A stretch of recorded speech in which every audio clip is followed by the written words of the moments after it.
Welcome to the How Soccer Explains Leadership podcast, where we explore leadership principles through the lens of the beautiful game. Welcome back to How Soccer Explains Leadership. Thanks again for your download. Thanks again for being a part of this show. We couldn't do it without you, and I absolutely love being able to bring incredible guests to you. I'm Phil Dark, your host, and Paul Jobson is my co-host when we do our halftime shows, and I know Paul would love to be here today, especially because we have a great guest here, Aaron Blue. He is the CEO of the Charis Project. And before we get to Aaron, I just want to remind you that you can join the How Soccer Explains Leadership Facebook group, as well as if you have any questions or you have any thoughts for me or Paul, go ahead and email me, phil@howsoccerexplainsleadership.com. And go ahead and rate and review the show while you're at it. That helps people to learn about the show. It also helps people to get here. But most importantly, if you think this is helping you, and hopefully it is, then share it with others. Word of mouth is the best way to get this podcast out there far and wide. And I have no doubt it's been helping me to learn from these great people. Hopefully it's helping you in so many different ways. So without more from me today on that, Aaron Blue, how are you doing? I'm doing well. Thank you, Phil. Now, you're coming to us today from basically at the Thailand-Burma border and doing work there, incredible work we're going to be getting into today. But why don't you just tell a little bit, share your story a little bit, how you ended up in Thailand, what you're doing over there, and how you developed a passion for soccer, leadership, and really helping the vulnerable communities to flourish. Sure. Well, the simplest way to say how I got over here is it seemed like a good idea at the time. I was living in California and that entered an interesting transitional point in my life. One of my many brothers was in Thailand taking a gap year in his university and met a group of leaders up on indigenous Christian leaders up on the mountain here. It's near the border, a little bit further away from the border than I am right now. A group of indigenous hill tribe Christian leaders, and they were interested in what he had to say about the love of God and grace and how that affects how we should lead people and how we should work with people. And my brother called me up and said, "Hey, Aaron, this is more your specialty than mine. How about you come on out here? I know you're in a weird place in your life, and maybe this can be a proper channel." And so I came out, and that was 15 years ago, 14, 15 years ago, something like that. It all kind of runs together now. Yeah. And came out and met with the leaders and hit it off, fell in love. We started doing training, leadership training and Bible study. And then I came back to the US and then back and forth between the US and Thailand for several years, working my normal day job, which at the time was construction. And while there working with them, I noticed, hey, these guys are taking care of children who aren't their own. I asked, hey, what's up with that? Well, they're orphans and we're taking care of them. And we usually don't have enough food and we're just doing the best that we can. And I said, well, I can't fix everything, but maybe there's something my wife and I can do to help support this. So I came home and my wife and I, Karine, we talked about it and said, yeah, let's see what we can do. And so we started asking for donations. We gave from what we had to support and started working with the leaders on this, not the other side anymore, on this side, to develop models and improve care and just do a better job together as we thought together, as we learned the culture, as we understood the situation better and better. Developed a really beautiful model of a self-sustaining orphanage, running small family businesses in the community, things like that. And while that was going on in that process, I started to realize that none of them were orphans. Mm-hmm. And it's like, oh, maybe that was lost in translation. I thought these kids were all orphans. They said, oh, they're poverty orphans. Their parents are too poor to take care of them. And there's all this problem and this and education and all of this. They just can't do it. They need us to take care of them because there's no other option. And I said, okay, that fit my marketing model back in the US. But as things went on, I just started to see more and more questions come up, and it's like Jesus found a thorn to jam in my side and just kept on asking, saying, okay, what's going on? What's the story with this kid? What's the story with this kid? What's going on with their family? And it just came to a head. It came to a point where none of the kids with us were orphans. They all had family.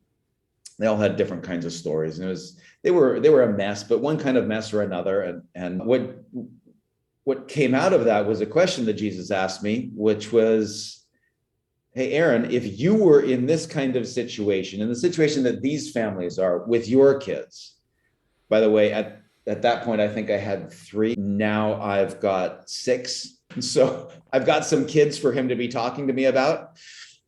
And he said, what would you pray for if you were in this kind of situation that these families are in? And I didn't like my answer. My answer was, I would never pray for the thing that I'm providing. Like, wait, what does that do? What does that say about what I'm doing? The mission I'm doing, the funding, the promoting, and all of that, what I'm doing to these kids. I would never pray for the thing that I'm providing, the solution that I'm providing. He said, well, what would you pray for? I would pray for a community, a friend, a mentor, something around me to lift me up and hold my hand to help me walk forward in strength and wisdom through the crisis, together as a family, so that we're on the other side, stronger, wiser, with friends, with community, together as a family, walking into the future. I said, that's what I would pray for me and my family. And he said, Jesus said, it was almost audible. It was such a slap to the face and a stab to the heart. Well, Aaron, do unto others as you would have them do unto you. And I said, well, shoot, I've got to pivot the whole organization that we've been working on for several years now, and everything's changing. And around then we moved out here. Within a couple of years of that transition, that emotional and mental and strategic transition, my wife and I moved out here with our 4 kids. She was 6 months pregnant with number 5, and we launched on the ground here. And within a year, we were starting programs for healing and strengthening families in order to keep families together, give families the wisdom and the courage to raise their own kids in their own home to be the heroes God designed them to be. Yep. So. Yeah, definitely. And so I know that we did an entire interview. Folks, if you're interested in getting the details and the nitty-gritty on the family strengthening and the great work that Aaron and the Charis Project are doing in Thailand, Burma, you can go check out the interview that Brandon Stiver and I did on the Think Orphan podcast. That's just thinkorphan.com, or you can find it wherever you're listening to this. And I forget, it's episode 170 something. It's recent. So go check that out for sure. It's a really good interview that he talks about all the details and the nitty gritty of that. But what I want to focus on today is, and we talked a little bit about it in that interview, but I want to go deeper today into the soccer side of things, or football in the neck of the woods. But the way that you're using that in the context of the connecting, in the context of the ministry that you're doing to strengthen families, to strengthen the communities, and to really connect with a lot of people. So can you talk about the origins of that, how you started that, and really what you're learning from that soccer side of the ministry? Sure, I'd be happy to. I'm especially happy to because it wasn't my idea. And so I can give the credit elsewhere. When we deinstitutionalized the orphanage that we were running, when we reunited all of the kids with their families, we had many, many years of strong, deep relationship up in the mountains here, up in that community, and highly respected. And we had land. We've got houses where the orphanage was, and we've got we've got a lot of assets here, relational and physical. What are we going to do with them now? Because we're not doing what we have been doing. Let's see what fits here. So I gathered together a large group of community leaders, of political leaders, of pastors, of teachers, of elders, like tribal elders, things like that. And just worked on getting a big group of people together who cared about the community, who cared about things, what the state of families, the state of the community, and started asking them, started a discussion. And it took a number of meetings saying, okay, what's the biggest danger to families in this community? What in you guys' mind is destroying the families and the children of this community that's yours? I can come in and say, oh, let's do this. But let's start with you guys. You guys know your homes, you know your families, you know your people, you know your village. What do you guys see as the biggest issues? And they said, oh, that's easy. It's drugs. It's drugs. That's no problem. I said, oh, really? I know there is a drug going across the border and through Thailand, and there's all kinds of police action, and the police catch hollow semi-trailers full of methamphetamine, and there's all kinds of stuff going on. But the drug road, there's one drug in particular. It's an amphetamine. It's a tablet form amphetamine called yaba. That's in Thai, that means crazy pill or crazy medicine. And it's the cheap one, and it's what's brought across, and the kids have access to it, the families, the communities have access to it. And everyone takes it to be strong, to be able to work and do more work. And the kids are using it like crazy. We found out that the community health officers came and did health checks on the kids, and like the whole first grade class in the mountain school, in the school up there, the whole first grade class tested positive for amphetamines. Okay, yeah, there's a problem here. Right. That's not small. And the parents didn't know what to do with it. The community doesn't know what to do with it. They don't know how to deal with it. And there have been programs, and they've tried different kinds of things. They've tried all kinds of stuff. I said, okay, let's get together the people here, the people in the community who have knowledge, who've seen drug use, the people who want to deal with this, who see it as an issue and want to make a difference. Let's get all those people together now and have that conversation. And I sent them all home and said, okay, I want you to, we talked about it. We said, okay, we're all on the same page. And I sent them home and said, here's the homework. Come back in a month. We'll have another conversation. Come back in a month with each of you having 3 things that you've seen tried that don't work, and 3 things that you think might work. And then let's all get back together and share what we found. And we all got back together, and it was interesting, the stuff that they said. They said, well, and these are pastors saying this, they're saying, well, guilt and manipulation from the pulpit sure doesn't work.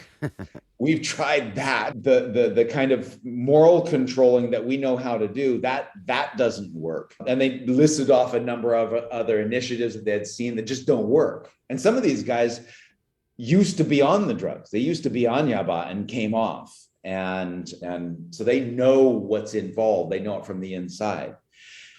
And I said, okay, now what works? What have you seen that does work? I said, well, we haven't really seen any programs, any official programs, anything like that does work. But but there is this one thing that we do. We pull our money together and we're able to do a kind of soccer tournament once a year. We're usually able to do it at least once a year. We do it around the end of the year kind of thing. And we're able to get together a little bit of organized play for about a month or so, couple of weeks, and then some tournaments. Like different teams form in the villages and they play against each other. When we've got this organized play, everyone stops doing drugs. That's what they said. They say, we've noticed that when we've got this organized play, everyone stops doing drugs. They would rather play soccer than get high. Like all of them, the kids anyway. And I said, well, what do you think? Do you think if we had more soccer, that trend would continue? And they say, oh, absolutely. Absolutely. We're absolutely 100% positive of that. And so I said, what do you say we try and make more play? And they said, yes, let's do that. I didn't tell them. They didn't know. I asked them later. I said, did you guys know? Do you have access to like, do you look on the internet and see that soccer is a world-renowned method of dealing with community drug issues? And they said, what? Huh? So they came up with it on their own, just what, convergent evolution. And I told them later, I said, hey, what you guys came up with this, but this is something that has been demonstrated all over the world to have the effect that we're trying to have.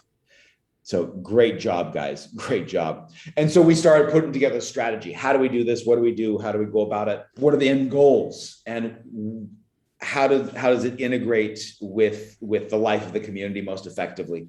And first thing we realized is, okay, so there's 6 villages up there that are relatively close together. And say, okay, first thing is to work on getting the infrastructure of the villages to the point where they can all participate, and to build relationships to get the interest and test the interest. And so we, over 2020, built a soccer field in one of the villages that had nothing. Most of the villages have some kind of playing field sufficient for a meaningful match. Not full regulation size, but sufficient for a meaningful match. Right. And where you can get a number of guys on the field and just go for it. But this one village had nothing. It was just too much of it's in the mountains. It's like this, and houses are built like that. And so we managed to raise the money to buy some land in a valley that was already a little bit flat, but not quite big enough and needed some work. And every rainy season, the water just pours through there, so it's a swamp. Yeah, we got to do some improvements here. Yeah. And so 2020, leading up to Christmas, we just put a drive on it and laid drainage pipe down the valley and cut the walls of the valley out farther and farther, and so that it was wide enough, and so that we could grade it. So we had the dirt to grade it and cover the pipe and all of that. And on Christmas Day, 2020, we were able to unveil it, ribbon cutting, and everyone was stoked. Everyone was absolutely stoked. And so that was that step. COVID hit. Everything's been a mess since then. Everything's been a mess. They've shut down the villages, and like there's been like not allowed to go out and play soccer because you can get COVID from other people while wearing a mask in the mountains playing soccer in an open field with the wind blowing. And so, like, okay, there have always been rebels out there playing anyway. Yeah. They go ahead and play anyway. However, what we've done is we've been building since before then and since then, building the structures and making the relationships, because The pastors up here are super, super looking forward to building in, and we've got the relationships, we've got the things started with organized coaching. Because working with the 6 villages, the kids are playing, they're playing on their own, but it's organized play that makes the difference. It's not just a pickup game. That's fun and that's good, but it's when the leadership comes in. Yep. I mean, soccer teaches you leadership, but the leadership part of soccer that the coach brings is part of the draw, part of what gets, it's part of what up here anyway, is the pull for bringing the kids off of the drugs. They say, hey, yeah, we're fine playing with our buddies, and we'll play with our buddies and we'll do drugs with our buddies. Yeah. But when coach shows up, we're showing up, and we're showing up to play, and we're getting better, and we're focusing on this, and we don't have time for the drugs. Yeah. And so it's working. We've got that started step by step and working to build it out. And it's the pastors who are stepping in. It's pastors and elders and such who are stepping in and saying, hey, we want to be the coaches. Yeah.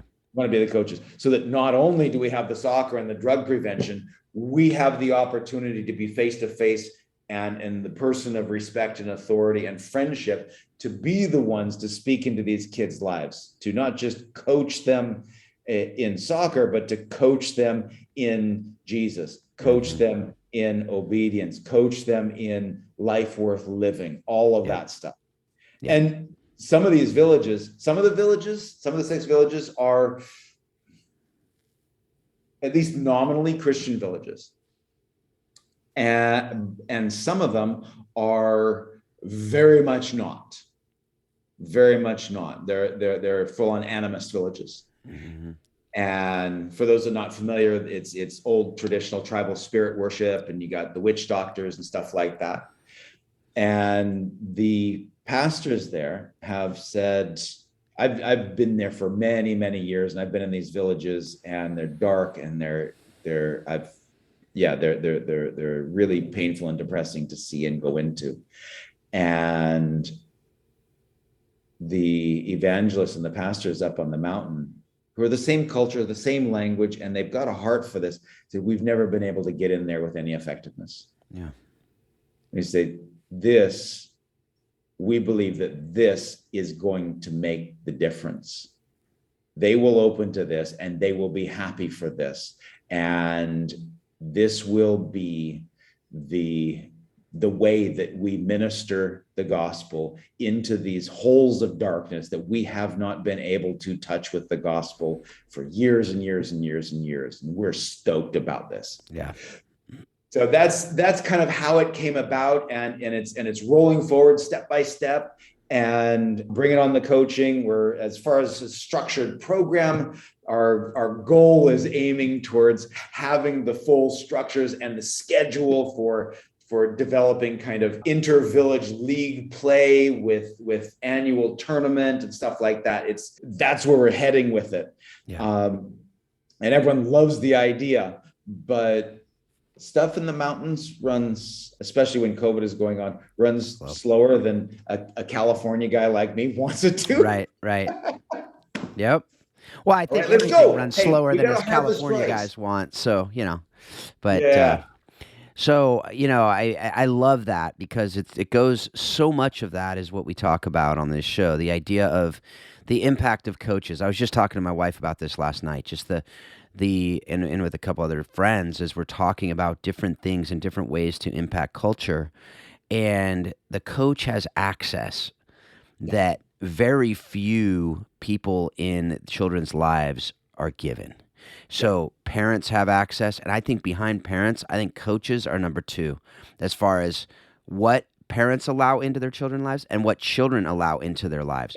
Mm-hmm. They allow coaches, because coaches, it's this weird thing where there's a trust that's almost immediate, especially if they know the game, and they're a mentor. like a built-in mentorship. But I think we often neglect that role as Yeah. coaches.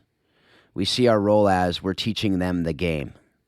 We're teaching them the skills. We're teaching them the tactics, the technique.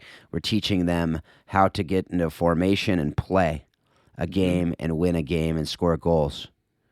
And what we miss are all the life lessons and the leadership lessons and the things that they're going to use the rest of their life when the game is long gone. And so what we're seeing here and what you're talking about there is not, I mean, it's a completely different conversation. I think what we're helping them get away from in Thailand and Burma is drugs, is some of these elements that they'd otherwise be in. What we're dealing with in the suburbs of California and other parts of the United States and other parts of the Western civilization is really helping them understand, getting them away from entitlement, getting them away from some of these other things that really will plague them in their character and integrity and leadership if it helped to see that. And I think that the lessons that we can teach here in this game are a huge step for these coaches to be able to say, okay, how can I help that? But it takes a lot of the coaches understanding that as well, which is a big reason we're doing this show, big reason I'm starting a coaching program called Coaching the Bigger Game, to help them understand what is significance really? Yeah. What is leadership really? What is the point of all this? If we're just seeing it as the point to win a game on Friday, we're missing so much, right? So, but why do you think that? Why do you think that is? That soccer, name the sport, but soccer in particular, especially on a global stage, is such a powerful tool. Why are coaches given that access? And why does it help in a cross-cultural? You're able to go in as an American and connect through this game in a way that you couldn't really, I venture to say, with anything else. Pretty much, yeah. And why do you think that is? I think it goes back to very early human development, and not like individual human development, the development of culture. Sports came out of the ritualization of warfare. That's one of the sources of sports, and they were a less lethal way to solve inter-community disagreements. And so that's one of the historical anthropological sources of sport, especially team sport. And so that's something that I think is built deep into our grammar of understanding. That's something that things like that we don't get away from. They stick with us in a deep way for generations and generations and generations. And so there's something about sport that triggers something deep in our minds and in our emotions that we don't even realize that academics doesn't, because sport is older than academics. Mm-hmm. Sport's older than school. Sport has to do with the survival of the community. Sport touches on much deeper parts of the brain and the psyche. And so parents allowing it, there's this, I think there's part of it anyway, is this deep kind of anthropological ancestral memory in us that this is connected with the survival of the community. This is how you become a great one in the community. This is how you support your community and become the kind of person who can be of the greatest value in your community as a defender and as a strong person. And this is how you learn. Just like in battle, there's the thought of learning. You do well in battle, you gain honor for your family, and you learn how to lead. You have to, because life is on the line. You have to learn how to work together because life is on the line. And so sport is one of the sources of it, the historical anthropological sources, is that combat, is that life and death striving for the safety and the health of your family and your community.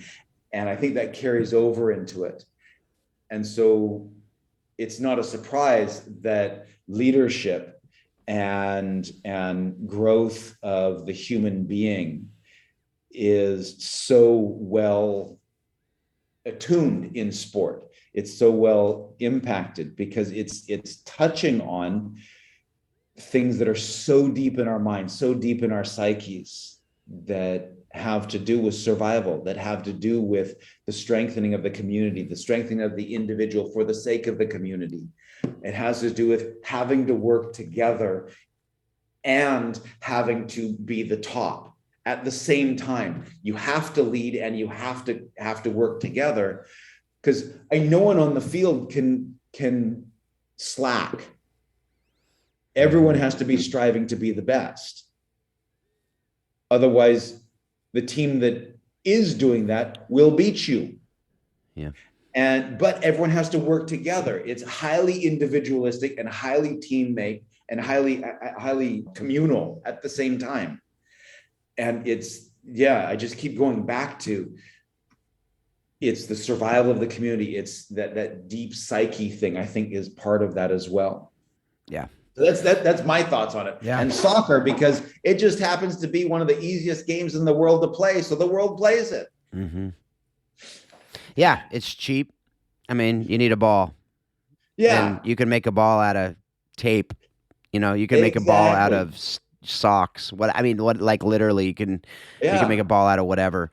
And also it's, it is that global game. So you can literally go, and I have gone virtually every continent, not every continent, but most continents, where I've gone and you throw a ball on the field and you make connections. As you talked about, you go on the field and it breaks down every racial, religious, economic, whatever other divide you want to build up that we do in our societies. They're gone. You go out and you play. Yeah.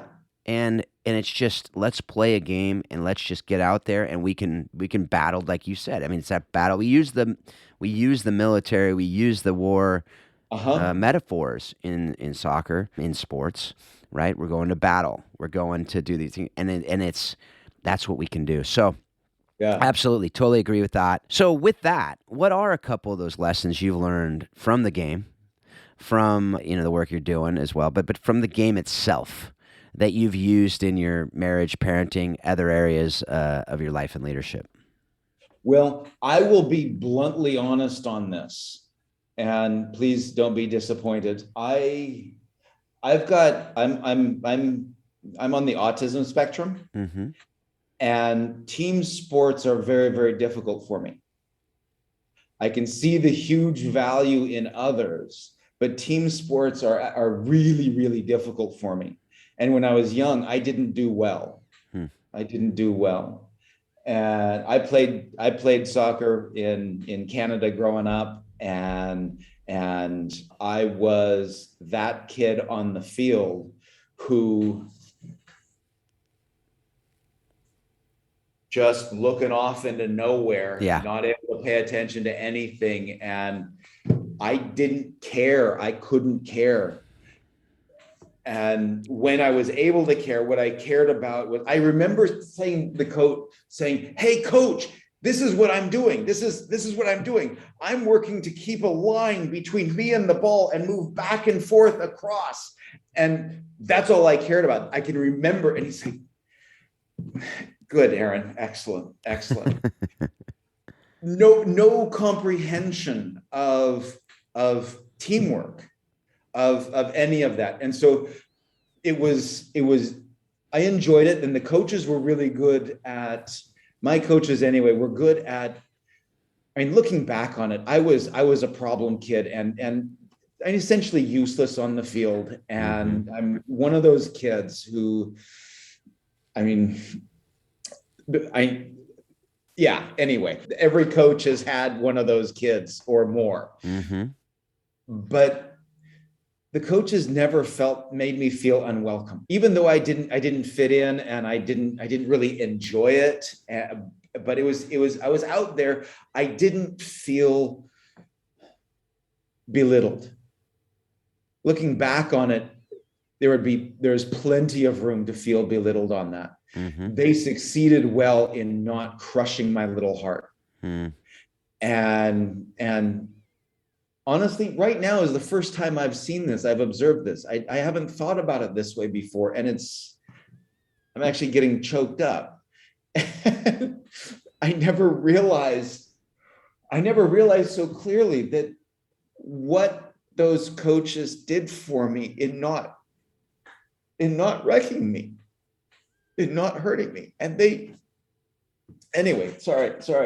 No, nothing to apologize. I love it. And that's something that right now, I learned to say that's something that I've gained almost in a negative way, that I just realized that I've gained. I wasn't wrecked by good coaches. Good coaches had me out there, had me having what fun I was able to have in that setting with thinking the way that I think, my brain working the way that it works. And I didn't hate it. I didn't hate it. I didn't hate myself. And I could have. And they protected me and they encouraged me and they did everything that they could. And so thank you, Jesus, for those coaches. I pray that you would bless them. I pray that you would bless them. I don't remember their names, anything like that. I remember some of their words.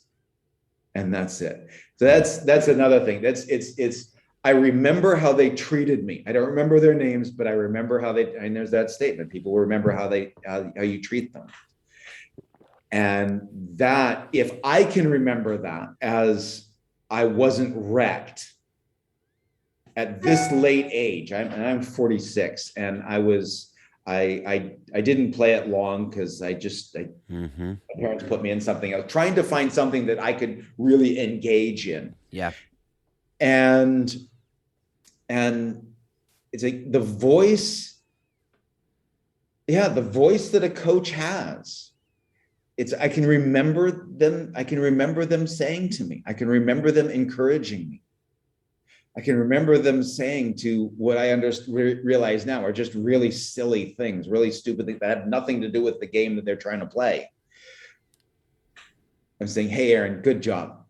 Yep. Good job. Okay, hustle. Come on, run over this way. All right, let's do this. All you coaches out there, you have that power.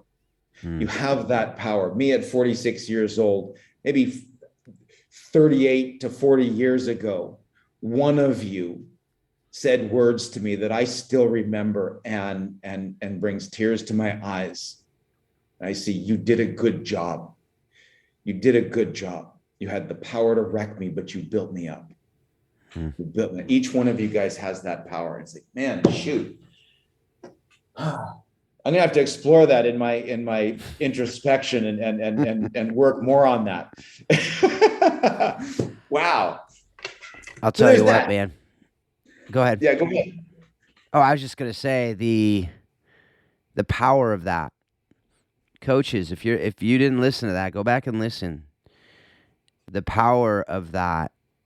It's not about soccer a lot of the times. No. It's not about making the kid into the next Ronaldo or the next Messi or the next, whatever. Sometimes it's about not wrecking them. But that's huge. Because it's easy for us to say they can't play soccer, let's write them off. But look at this story.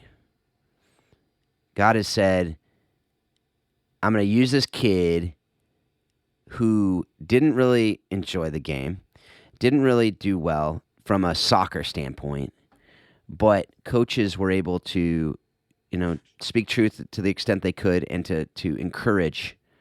And now, however many years later, probably nearly 4 decades later, you're able to use that same game to encourage other coaches to do the same thing in kids' lives those kids may otherwise go and be completely lost to the world because of drugs, because of these other things. And we're able to give them a hope and a chance to flourish using this same game that however many years ago, who would have thought? right? Like, I mean, seriously. Yeah. Normally, the people going to do the soccer ministry are people who played, loved the game, were the ones who were coaching it and playing it and doing all this, and now we're going to go use that as a tool to help others. But like you said, I mean, that's not at all this story. And isn't that, I mean, I just love how that works, right? How God works in these ways that are completely upside down. Yeah. Like, make no sense in the big picture, but make perfect sense when you look at it and you go, you know what? It probably took that for you to really, truly be able to speak to some of these coaches and go, look, it's not about the soccer, guys. That's it. It's not about the soccer. And I wish we could say that and know that. I mean, not say that. I wish we could know that more in the suburbs, more in, the inner cities of the U.S., of the Western world, what we see globally, that, you want to play well, you want to win games, you want to do all these other things, but at the end of the day, what really matters? And, I mean, heck, that was not, like I said, I'm nothing to apologize for on that one. I'm not disappointed at all with that answer. In fact, I think it's one of the best ones because it's not only raw and real and deep, but it really goes to the point. It goes to the heart of what we're talking about on this show, which is soccer is an incredible tool to teach us lessons that last, whether you play soccer for a week or you play soccer for 25, 30 years. There are lessons that you will take to life beyond soccer that are massive and that are life-changing, life-altering, not just for you, but for everyone you come in contact with. So anything else to add with that? Well, one of the things as you're talking is that if they had wrecked it for me, I would have a resistance to soccer in general, and I wouldn't be able to use it. I would have an emotional resistance to it, a psychological resistance to using it now to effectively reach and minister and build up other people. And so and talking about the meaning, talking about the encouragement, there is something that it's not that or doing really well.